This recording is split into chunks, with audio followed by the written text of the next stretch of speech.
Ok, du coup, nous avons effectivement à peu près tout le top 16 qui est décidé, sauf ce match-là et Zeno contre Yoshizor qui est en train de se jouer actuellement sur le stream de Kurako. Alors, nous avons donc le Steve de Luffy, qui est le deuxième meilleur Steve d'Alsace de fait, puisque Crêpe Salé existe. Et en face, nous avons un certain joueur de Lucina nommé Léon. Je ne sais pas si vous le connaissez. C'est peut-être un fan du Bowser américain. En tout cas, nous avons du coup ce Luffy contre cette Lucina. Alors, potentiellement un match-up, on va pas se mentir, il y a très peu de match-up que Steve perd. Et en plus de ça, de ce que je me suis laissé dire, ce joueur de Lucina spécifiquement a potentiellement un peu de mal contre Steve, ce que je peux comprendre, parce que c'est quand même un sacré personnage, et manifestement, Luffy sait très bien en tirer parti. Cela dit, on est quand même Lucina, on a quand même une épée, on a quand même une recovery qui est raisonnable, c'est pas le pire match-up envisageable, je pense, et on a manifestement un très bon ledge trap, hein. Il semblerait que ce joueur soit doué pour le ledge trap. Et cela dit, on a quand même un kill qui a été trouvé par le donner donc de Luffy. Attention, ouais non, ça c'est la PS2. Ça c'est Luffy qui se fait avoir, qui se fait pineapple. Ça peut arriver. Tous. Oui bah écoute, on tous. Ok. On tous, et en attendant, on mine pas particulièrement du côté de Luffy, j'ai l'impression. Ça, on y retourne un petit peu, mais on n'a pas trop pris le temps.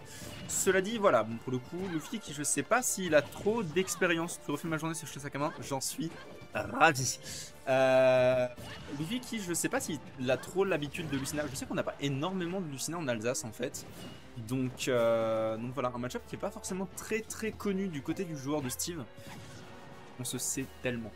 Attention à ce B, ok, on se retrouve quand même vraiment beaucoup au ledge. Manifestement, le joueur de Lucina qui vraiment connaît ses confirmes sur le ledge trap, qui a l'air vraiment très doué dans cette discipline. Et un Luffy qui maintenant accumule une stock entière de retard. Est-ce qu'il va pouvoir revenir? Théoriquement, il pourrait, parce que bah voilà, son perso fait que.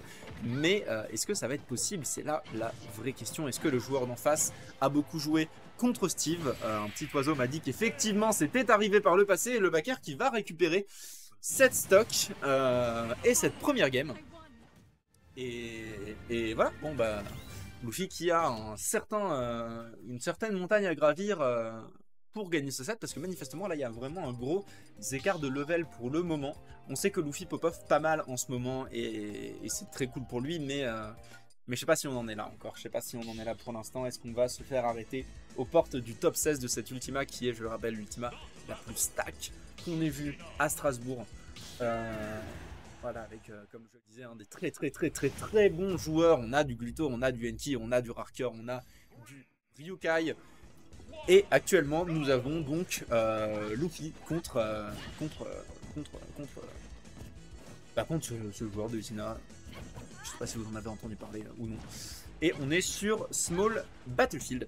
Small Battlefield qui est un terrain qui va être beaucoup plus intéressant pour Steve, je pense. Pas forcément en termes de matériaux, mais plutôt dans la mesure où déjà il va pas pouvoir se faire pineapple par le UB, le drapeau féminin trans LGBTQIA. C'est un drapeau qui s'appelle le drapeau progressionniste. Et c'est en gros, l'idée c'est d'avoir un drapeau LGBT qui inclut plus de gens. Voilà, c'est un drapeau qui existe depuis quelques années et que je trouve très joli, du coup j'utilise celui-là.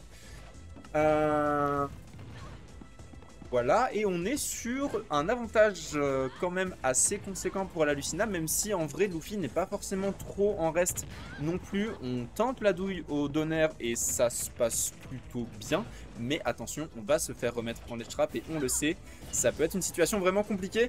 Attention, on a tendance à peut-être un peu paniquer, peut-être un peu trop lâcher ce side B trop rapidement, et la Lucina qui s'amuse bien sûr à péter la table du Steve. Ça fait que quelques frames d'avantage, mais c'est des frames qu'on prend hein, contre le meilleur perso du jeu, c'est normal.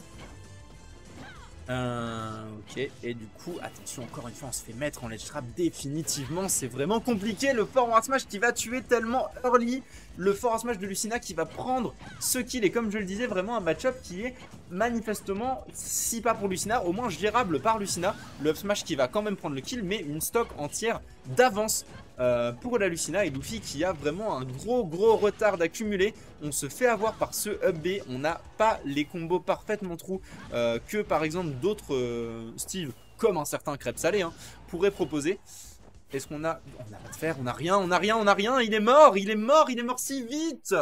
C'est un 2-0 pour la Lucina. Et Luffy qui malheureusement va se faire refuser les portes du top 16 dans ce loser bracket.